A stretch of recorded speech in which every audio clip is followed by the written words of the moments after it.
And it looks as though this is all Manicero, this one.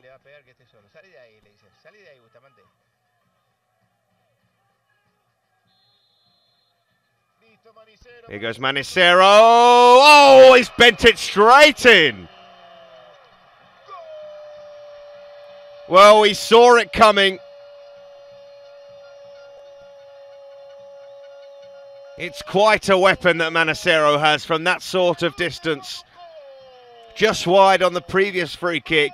This time he made no mistake. It's 2-0 to Lyon. And based on their form, you could call this dreamland.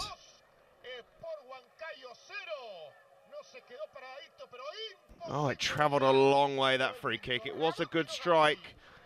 But at the same time, Pinto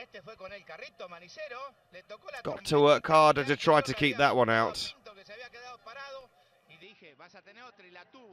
Y este la clavó casi de la misma distancia, me parece un poquito más hacia el costado, más para el perfil derecho, termina pegándole muy bien.